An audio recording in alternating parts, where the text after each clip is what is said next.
Our thoughts are inevitably turning to the PS5 now that the PS4 is officially reaching the end of its life cycle. That's direct from Sony. So what exactly is in store for the Sony PlayStation 5 and when can be expected to release? For now, Sony is keeping rather quiet when it comes to specific plans for the PS5, but we know that a PlayStation 5 release date will one day actually exist, thanks to Sony Interactive Entertainment's president and CEO Sean Layden confirming as much in an interview with Golan.de.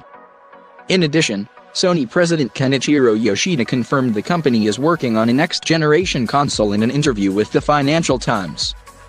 Back in May, Sony Interactive CEO John Kodera revealed to the Wall Street Journal that the PS5 would not be releasing until at least 2021. However, an investigation by T3 claimed the PS5 could release as soon as Christmas 2019, earlier than the Xbox 2. We all know that the rumors, wish lists, and alarmingly convincing leaked renders in the run-up to a console reveal are a big part of the fun. In that spirit, we've gathered together everything we most want to see from the PlayStation 5 and what its standout features might be when it arrives. Number 1. PS5 release date. Given that the PlayStation 4 was launched in 2013 and Sony's previous consoles arrived in 6-year intervals, it would be easy to project that it will launch the PlayStation 5 in 2019 at the earliest. The sort of technology available then should easily allow full native 4K games without saddling the PS5 with a massive price tag, and, by 2019, 4K TVs will be the norm, rather than the exception, in the average household. So it would be a surprise if Sony doesn't want to capitalize on that at the earliest possible juncture.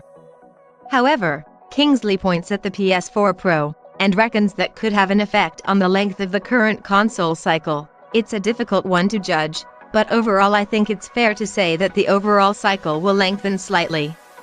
Especially if the PS4 Pro wildly outsells the base PS4, which admittedly isn't something we anticipate happening once it has reached a critical mass of households with 4K TVs. So perhaps 2020 might be the year in which Sony unleashes the PS5 on the world, as the first native 4K console with wireless VR, as long as Microsoft doesn't get there first. Number 2. PS5, news and rumors. Solid news on the PlayStation 5 is pretty thin on the ground at the moment, but as always, we do have rumors about what could be coming down the line, and we've collected and assessed them right here. Kenichiro Yoshida confirms next gen.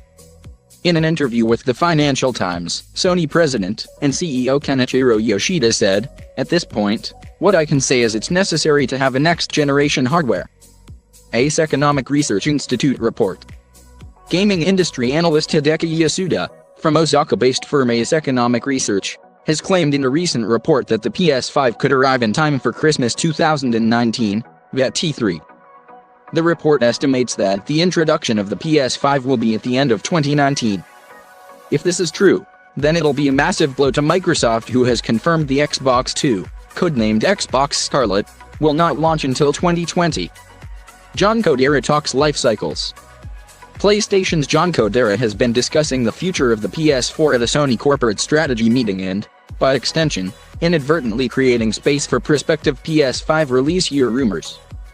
During the meeting, Kodera made it clear that Sony is still very much behind the console but warned that sales are expected to slow this year, in line with expectations as market saturation approaches.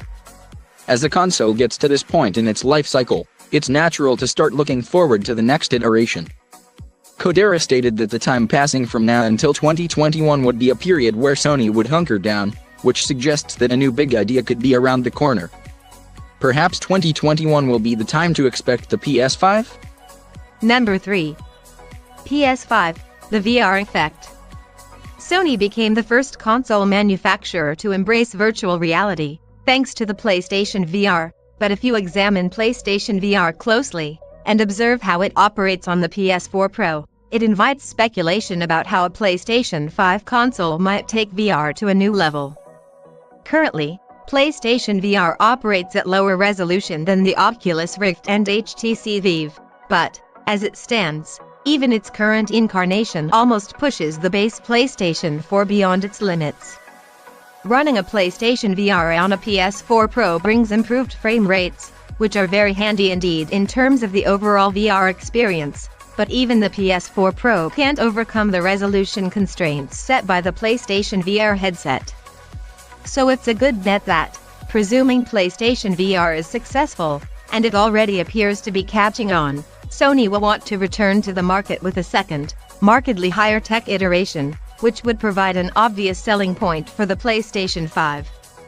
And if a PlayStation VR 2 headset could be sold without an external black box, it should be markedly cheaper, further accelerating VR's march into the mainstream. A recent report from Semi-Accurate, which claims that the PS5 will have virtual reality capabilities built in at silicon level, suggests this will indeed be the case. Rebellion's Kingsley makes another good point about second-generation VR. Anything that reduces the leads has to be a good thing, he says. The umbilical cord which currently attaches VR headset wearers to their consoles or PCs obviously goes against VR's entire immersive nature, and we're already beginning to see, for example, a third-party implementation for the HTC Vive that renders it wireless. It's a safe bet that the capacity for running a wireless PlayStation VR 2 will be built into the PS5.